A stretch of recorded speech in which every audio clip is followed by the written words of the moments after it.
We are go for liftoff in T-minus 30. Hit the record button.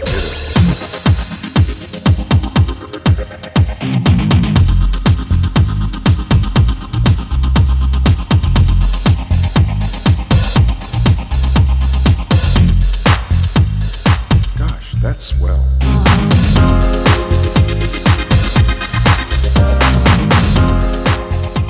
Italo, Blog Talk Radio. Hello. This is Italo with Italo's Black Talk Radio. And I'd like to welcome my guest. I haven't talked to Lida Parent-Harris in a long time. We've been catching up before we get on the air. But now we're on the air, so we can talk about that stuff. We'll talk about it later. We have to catch up. But yeah, welcome to the show, Lida, and it's been wonderful seeing you last night. We were at the Freedom of Speech Thursdays, which used to happen every Thursday at Sabor y Cultura, which is in Hollywood. But, of course, COVID decided not to cancel all our plans for this year, so we had to do it virtually. And but yeah, it was good to connect with you and to hear your poetry and just catching up with old friends. Yes, it's good to see you, and it's good to hear everybody again. I come and go because, with catching up with what's going on, I'm going back to school with my second book, and a lot of life changes happening in my life around me, as we'll talk about. From the first time I came on, I was talking about my first book, and I'll read some poems from there. But the journey that I've been through in the past, 4 years, has been really, it had ups and downs, but I see kind of like where my place is and where I belong. And even though I may have thought that there were blockages or there were situations I could get out of, that were actually helping me get to where I was supposed to go. And the lessons are always, what it's all about. How you achieve something and you learn something about yourself, that becomes your strong point. And you think, oh, everything kind of comes together.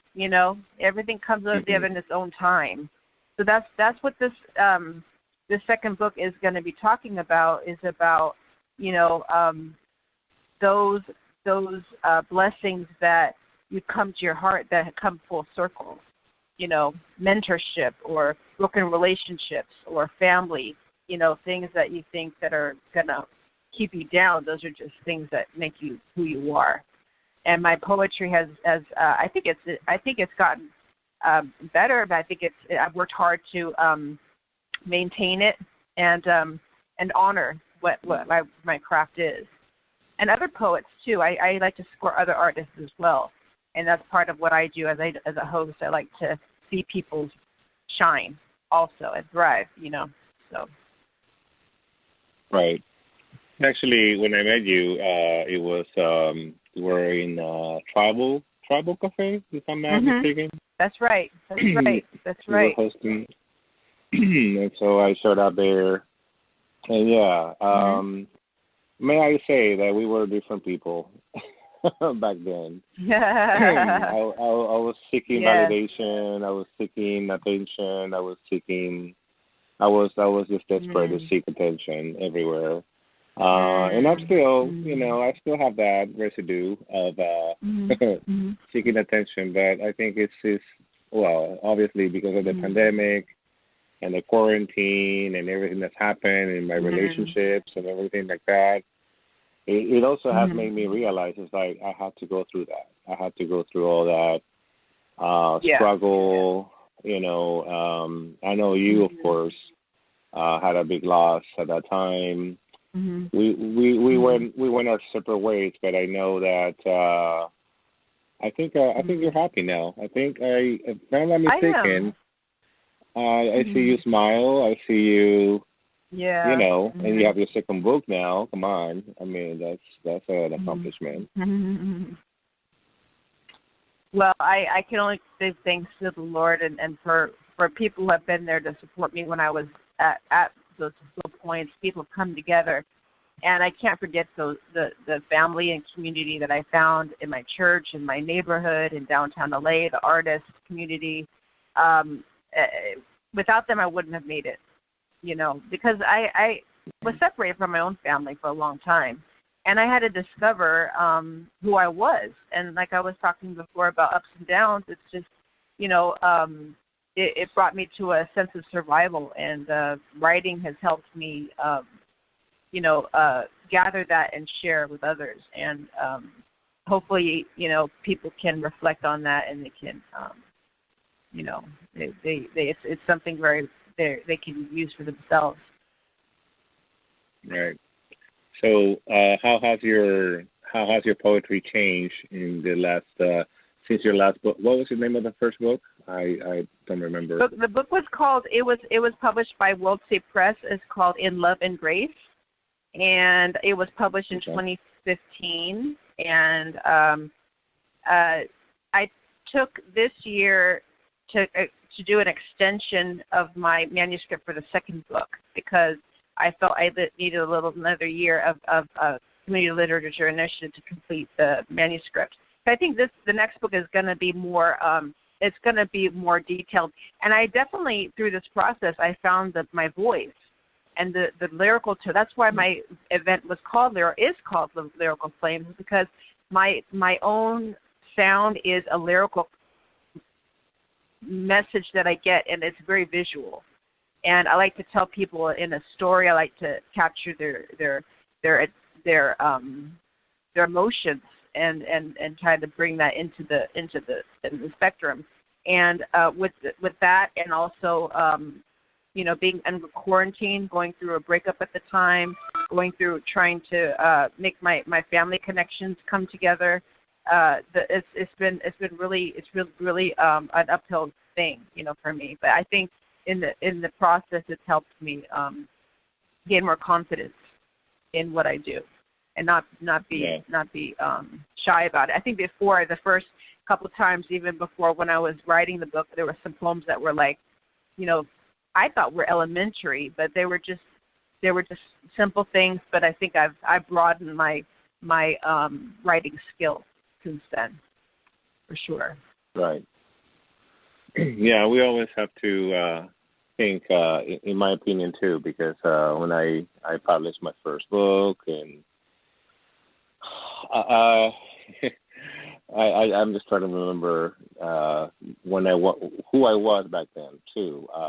It was interesting because I always thought my first book would be a personal book, right, or autobiography or whatnot. But at the time, like I was saying, I was seeking for attention. I was desperate. I was just a people pleaser, And so what ended up being is an anthology, which is a great anthology. I must say, it was called Noche habla español. I don't know if you remember. I was sharing that about 4 years ago, and it wasn't personal too. It was poetry, but my point was to have a collective voice, and I had people like Radomir. I had people like Juan Cardenas, Jessica. They were, everybody had to pitch in, and that was actually a good experience to realize how people work and how my God, it was a lot of work. I was still like, oh my God, why did I do that? It was like dealing with other people, content, and some entries were not really to the point, and I had to like break it down to them. It's like, sorry, but you didn't write about the topic, which was what was the topic? It was basically discrimination, against Latinos, in particular. Right. But yeah, I mean, a lot of things happen, and I think at the end of the day, the product was great. I must say, I was proud of it, but I didn't realize that I was trying to displease people, and it was not a good motivation for the first book. However, Mm-hmm. everything taught me something. It taught me to be humble as well. Yeah. Mm-hmm. Yeah, it's a lot. Yeah. What was the name of the name of the second book? Or have you come up with I haven't had a title yet, but it's a continuation of definitely the content has the poetry been longer and more it's not so like flowery. There's something personal and some edginess to it, like not darkness, but more like something that's just uncovering something about an agreement that I feel like I need to let go of, and when I do that, I feel like I'm a part of me is saying, hey, that was something that I went through, but I'm sharing it, and I'm gonna have peace with it, and that's okay. That's part of it too, and like you said, there are certain things that you needed to do to get that attention, but in all reality, you be able to see that you wanted the groundness, you wanted the fulfillment, and you do get that, and I do appreciate you for supporting others as well, because that takes a lot. It takes a lot, Right. So. Yeah. But yeah, I actually am proud of it too.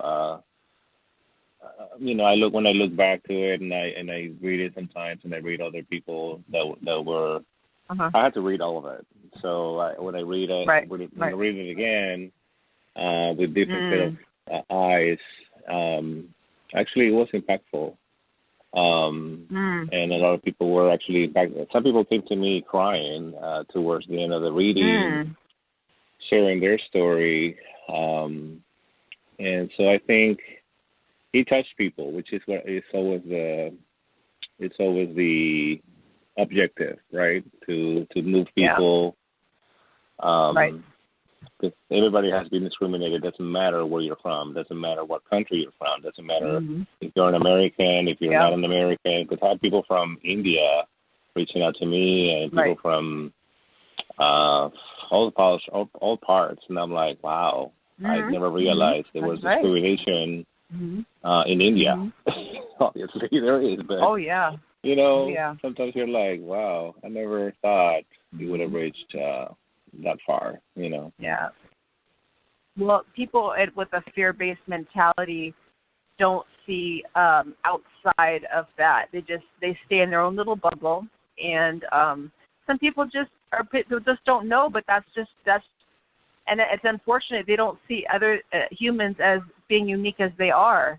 We're all creatures of kindness, of goodness, of love, of acceptance, and we all deserve that. But some people just don't want to think that is anything that should be or should exist. But it's I wish people had more love. Yeah. I know. Yeah, more love. Exactly. Yeah. Well, more love is since what we're in the needed. topic of love, if we're talking about the topic of love, why don't we hear some of your poetry? Okay. Shall I share something? Should I share something from my old book, or should I share something new? Or I could go into a couple of them from my book, and then I could read some new ones, and then we could discuss. Yeah. And then if you want me to share something that's a little bit older, that's not in my book, but something I just noticed this morning, I think I would share. It's kind of interesting. I would like to start with the earliest. The earliest and then go backwards. Okay. I will read this, and I've never read this in a open mic or a reading or a feature, and I just fell upon it this morning. It's called Hungry Female. It could be almost mean that I need a meal to order. His dark eyes sting upon my chest. It is desire and it is in the equipment of headings. His steady grip reveal a soft quality, a clean and encouraged healing light. Dare I witness my own mischief and smile back at him. His plump pink lips look full under his soft, majestic skin. I could feel and aroused by kisses, and he would be breathless in his own passion. I could taste 1,000 warriors and still dream of him in my bed. I could scuffle among the rain just to hear inside his den, overlooking a plummet, an owl, an ocean of love, steady and embracing the moon and stars above. Wow. Yeah. Great. That's a good morning poem. Oh my God! Yes, I had to. Yeah, that'll wake to... anybody up. That's something a little bit more to wake us up this morning.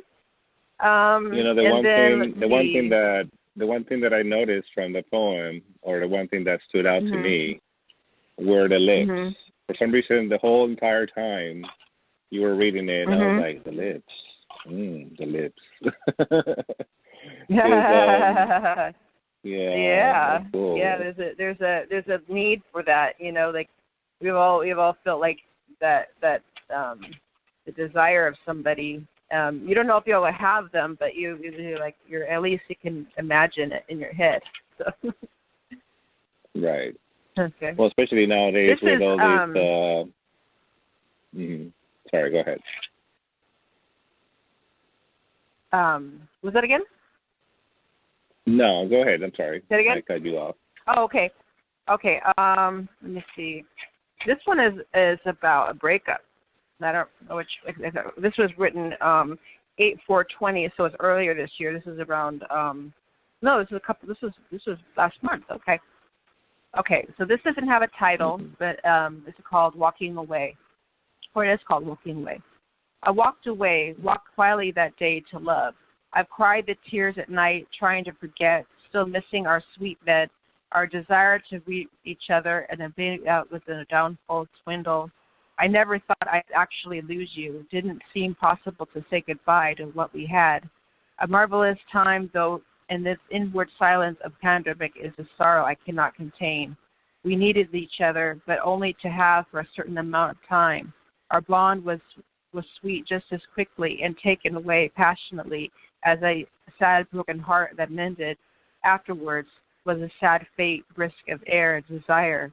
You, my food, you are the steed, starving in the send and faithful descent of what my heart is still aching, still remembering, still grieving this loss. Yeah. That was during the quarantine, I had a relationship with somebody that was very brief, but it was very powerful. And sometimes it doesn't matter if you're married to somebody for I guess when you're married to someone for 20 or so years, you that strength and that momentum is there. But even if you have a short relationship, I've learned that sometimes those are just as powerful because the person has changed you. And when we broke up, I felt that loss so greatly that I became almost depressed. And I couldn't really feel like I talked about it. I couldn't really cope with it. I just had different ways of trying to cover up what I was going through, and it was difficult. So it's a lot of sadness. And but I've healed since then, and now I have someone who's really, really good for me. But it was just a really rough time. Yeah. Right. So. Well, and then and to talk about what you just said, it's interesting that you said grief, because you wouldn't think you have to grieve somebody who is alive, or a relationship, or connection you had, or even the person you were at the time that you were with that person, because you kind of become a different, or if it's not a healthy relationship, you kind of mirror the person that you're with, and that's interesting, because that happened to me as well.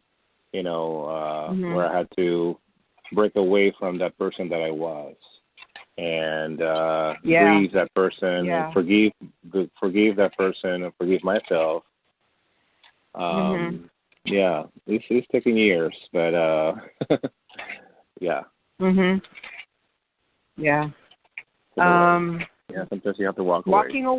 Walking away. That's what that is the whole lesson is walking away from that and realizing that relationship or that power, it no longer serves you. You want what's better. Mm-hmm.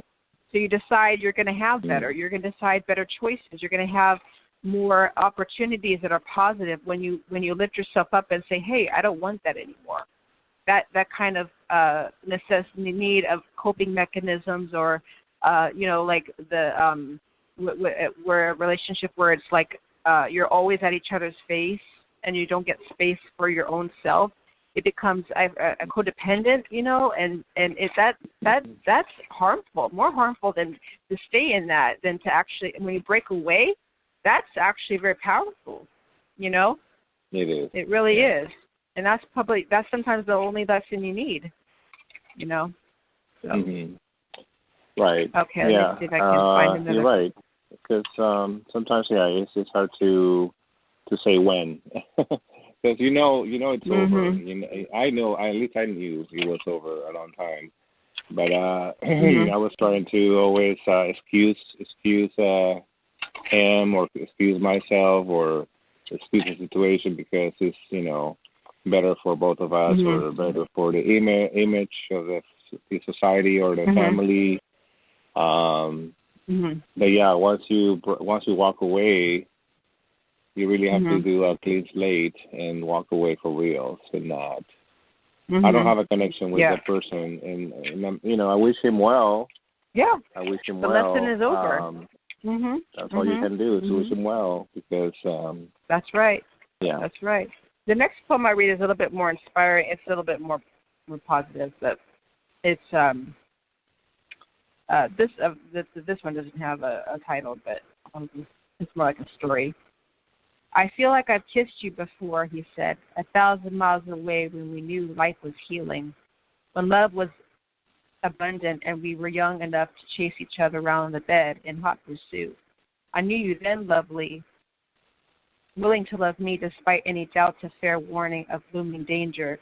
We loved each other on the banister of our home, carried fruit from the farmer's market where we ate the strawberries from our fingertips.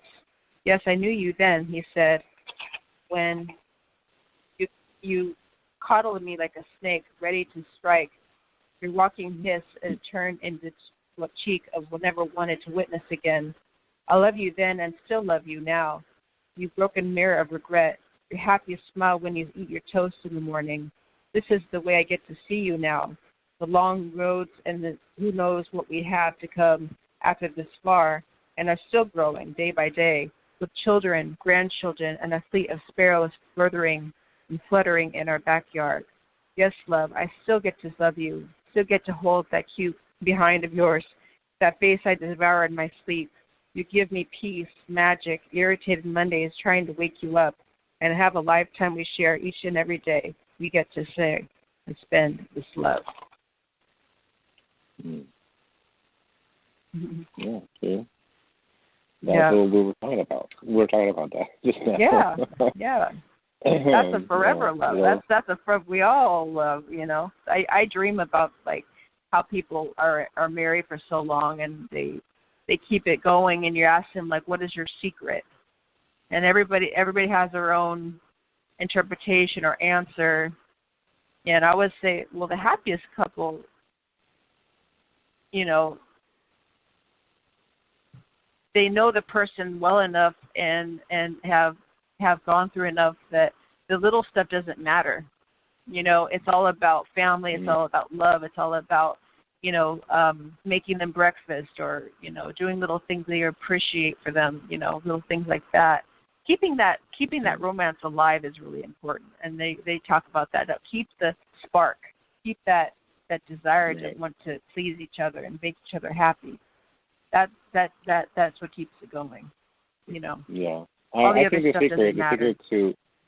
Another secret that I found out myself recently is that you have to give them space.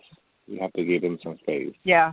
Because I could be very needy, very attention seeker sometimes. I tend to be not a narcissist, but also a narcissistic kind of mentalities that I had, because I learned it from my parents and I learned it from my relationship. So I had to eventually learn that there has to be some space. I cannot be with him 24/7, because that will be unhealthy, and we both need our space, and that's, you know, right. It can be going to the store by yourself, or going to I don't know. Well, you can go anywhere now, but you know what I'm saying. Yeah. Or be in the same house, but you can be, you know, in one area of the house, and you can be on the other area of the house, and that's fine. That's what I learned. That's so true. That's so true. So, how do people find out about your book? Before I forget, sorry to interrupt you, but I'm working. Well, the original book that I wrote is available through World Stage Press in Love and Grace. You can find it at Lida Parent-Harris. Order it through their website, and the cost is $20 for the book. The second manuscript is in the works, and I am still doing Lyrical Flames. It's still an ongoing event, and tomorrow I'll be kicking with Bill in the afternoon. And I have a gig coming up with Barbara Morrison's coming up next month. I was featured last month, but I'm returning for another show coming up, and that should be streaming live as well. So, I even had an opportunity. I've been asked to come and perform in India and also in Vancouver at an art gallery in Vancouver. So they're next year. So that's where we're trying to see the calendar and how things go with the year. But got to get my passport ready. So I'm really excited about it. But like I said, we have to wait till everything kind of clears through. But, yeah. Yeah. We're going to have our passport anyways. We don't know what's going to happen in November. So, but anyways, we're not going there. I have to check my passport too to make sure it's still valid, and I can leave the country sometime. Yeah. So Lyrical Flames. I forgot that was the name of your open mic. Lyrical Flames, yes. Open mic was Noche de Poesia. That was at the Chicano Research Center, but that was running that for about a year for Dulce Stein. But Lyrical Flames is going to continue, and I was at I'm in Pasadena at Jones Coffee Roasters, but then I was changed to In Heroes We Trust in downtown. But it's going to be a show that's LA again soon. So it's a featured poets, artists, singers, actors. I have my friend, a partner, Andre Mulligan. He's a comedian. He's a co-host with me, and we want a diverse, fun, positive group of people that just come together and share their art, and we all have a good time. So want to keep that going for people as well, and so that's another goal of mine, is to keep it going. So. Right. Well, now that I know, I will. You probably have invited me before. I just haven't. You know what I mean. I've been away from Facebook in particular. So I'm now more of a, you know how it is with them. So, but I like to. You know, it's virtual right now. I suppose, right? Yeah. Yeah. Yeah. So, I think this is a better format. This is a better format. It's easier to get online this way. Last night it was great. Last night went really well. No problems at all. I mean, it was a great show. It was great seeing everybody, and I'm glad that you responded and you gave me the insight to come in and share your show today. I really appreciate it. So. Oh, no problem. I was like, and hopefully we'll see each other soon. Hopefully we'll run into each other. Yeah, we'll run into each other soon and keep poetry alive in LA. Because I miss my open mic so much. There's still. I miss people. You know, it's not about the spot; it's about the people, anyways. So. Yeah. And a good hug. Give everyone, like we were talking about that last night. Good hugs. Yeah. Yeah. Yeah. Real hugs, though. We don't talk about Real hugs. virtual. Real connection. Yeah. Exactly. Yeah. All right. So we have. You said you have another poem you wanted to read. Yeah, I could read another one. This is called "Our Love Is Not Fashion." Our love is not fashion and glamorous walls, filling in our diamond-studded combs and wrecking ball gowns. Our love shows penny spending coins doing laundry, waiting tables to receive the right amount of tips. Our cool shades were purchased for $8 at the Venice Beach. Our boots from the corner Army Navy service store. Hair is magic. We color sirens. We fire the cannons off the stage. We fly with a love bud on our necks and train our way to the next town and food to take place, to read, to forget, and to remember our troubled homes, the final resting place, to wash, to shelter, to heal, to renew until we return. Mm-hmm. Yeah.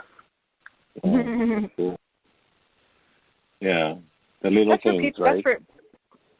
For anybody who's ever worked at a bar or worked at, at the working for people trying to make a living and still entertain and still be fun and still make a living.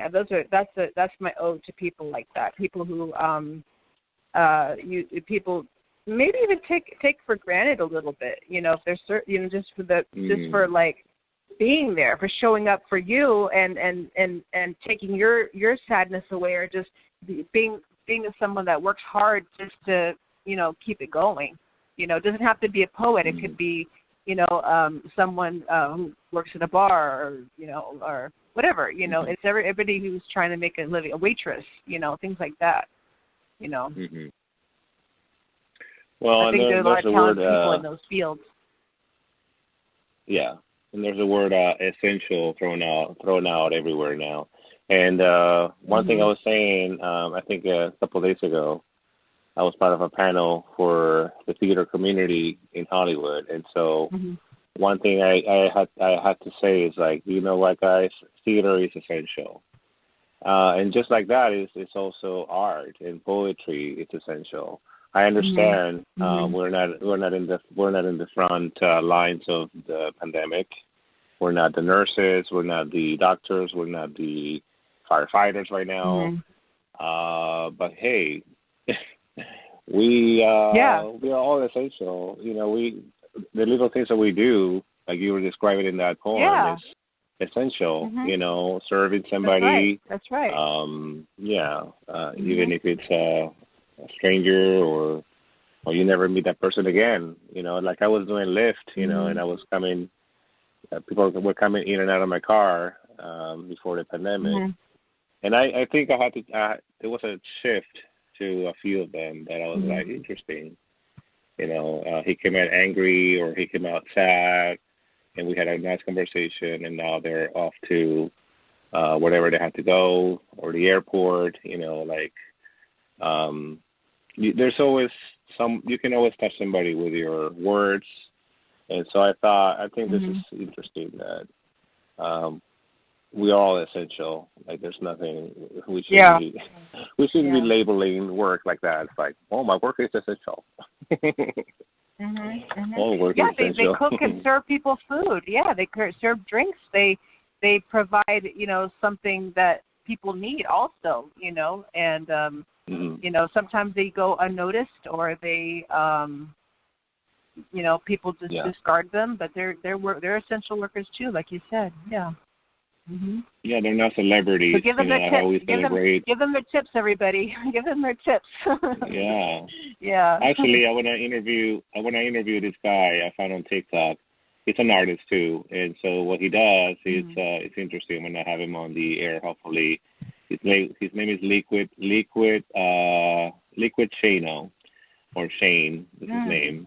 So anyways, he does this nice looking profiles for people's TikToks, right?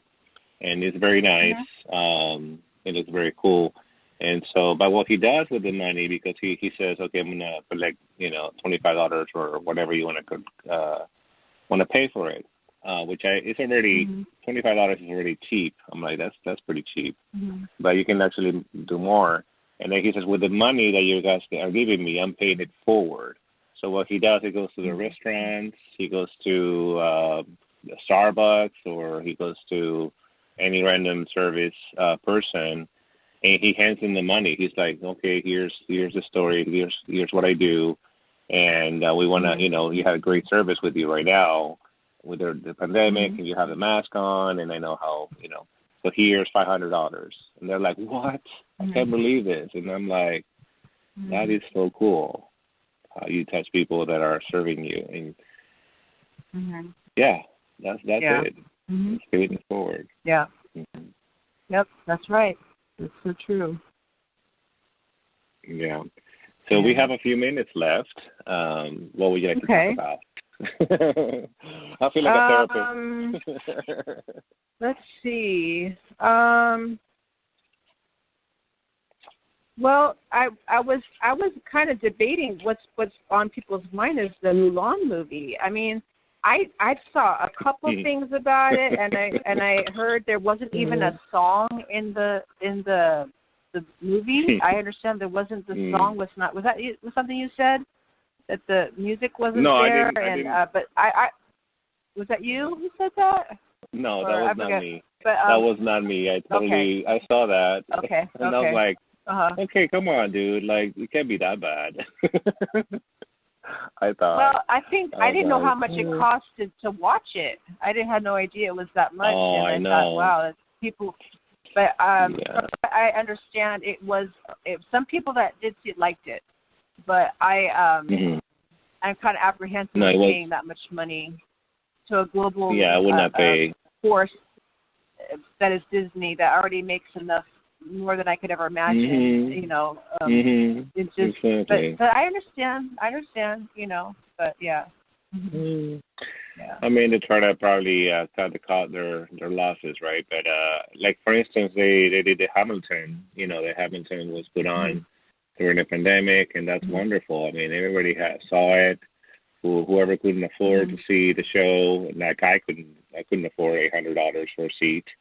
So it was a treat. It was like, wow, it's already on. What? I don't have to pay more for it, and so I think things like that are cool. But I'm sure Mulan costs a lot of money to make, and so they probably want to cut their losses. But I'm not going to pay $30 or whatever it is to find out what happened to Mulan. I saw Beauty and the Beast when the live movie came out, and I really enjoyed that. I saw it at the El Capitan Theater a couple years ago, and that was really good. That was everything was down to the point, like in the original film, the original Beauty and the Beast, but it was like it was action. It was live actors and all the dances, everything. It was really, really good. It was really, really good. I was impressed. But yeah. I mean, and here's the thing about Disney. Not to go on a rant, but it's like, come on, there are so many stories out there. Why don't you make a new one? Why don't you just pick a random story and just make it a new one? Like, we don't have to see Lion King again, and we don't have to see what was the other one?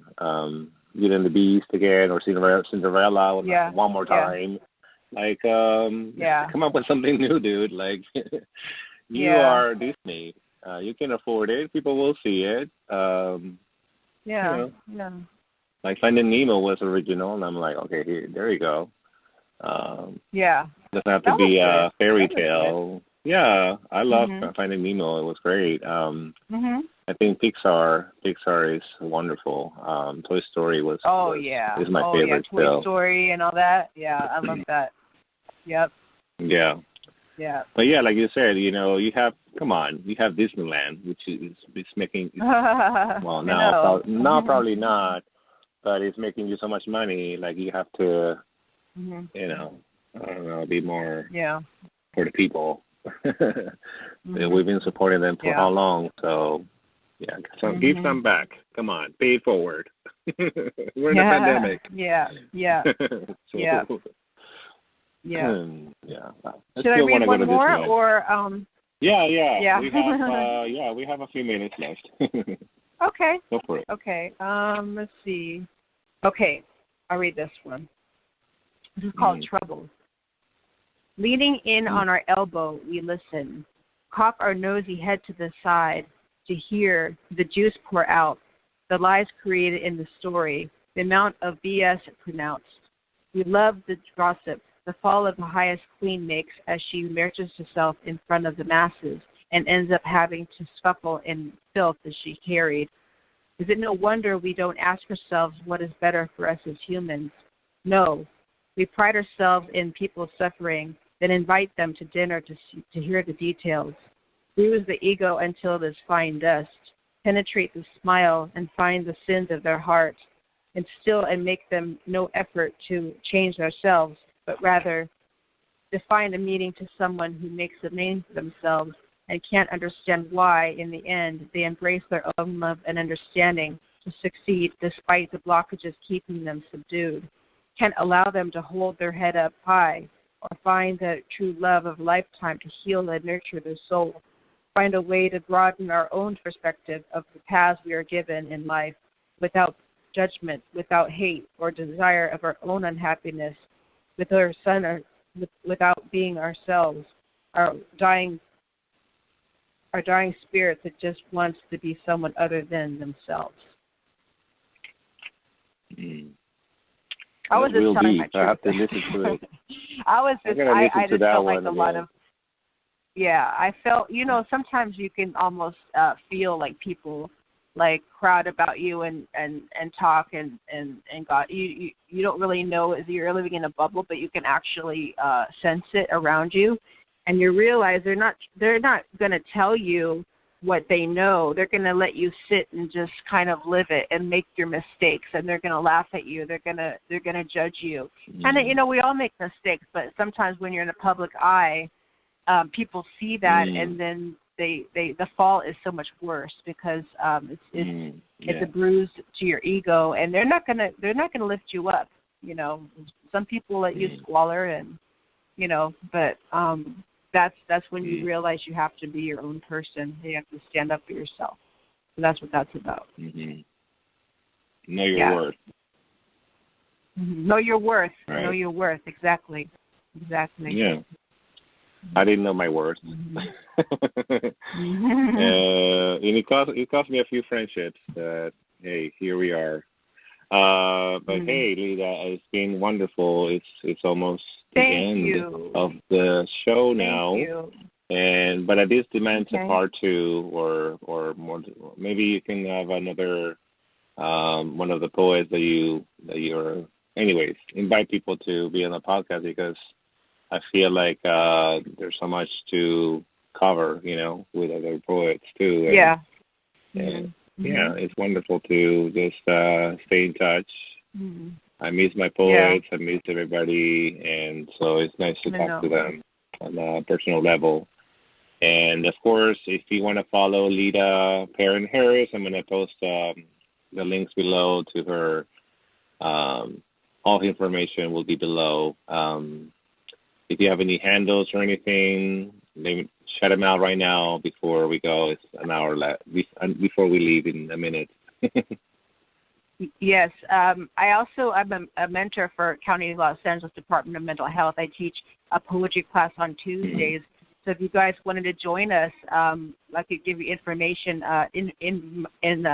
Email me to lidaparent@yahoo.com, and I'll send you the link where you could be on our class. I have a workshop for poetry on Tuesdays. So join us sometime and see how you can meet others who are going with their own writing journey and become part of us. That's another thing that I'm doing too, as being a mentor for people with mental health. So that's also very vital for people right now, also during this time, for art and healing. Right. So and my handle is, or you can find me at Lida Poet on my Instagram, Lida Parent-Harris.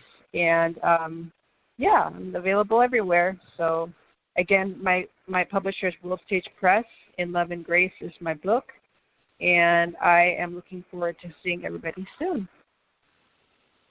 Okay, Lita. Well, that was great, and you guys, you heard it here, and it's gonna go off. So I don't want to talk anymore because it's gonna cut us off. But YouTube is coming, guys. We are go for liftoff in T minus 30. Hit the record button.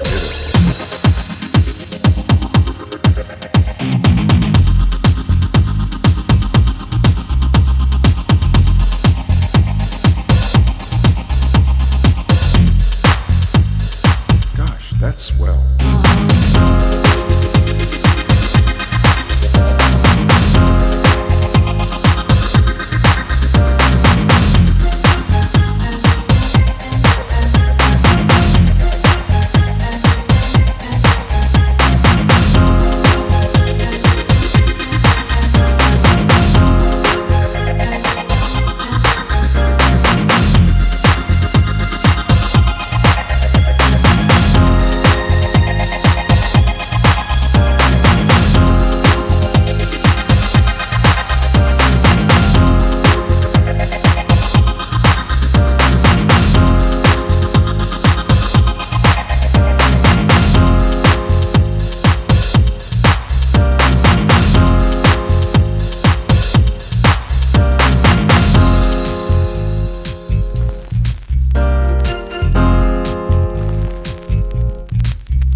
coming.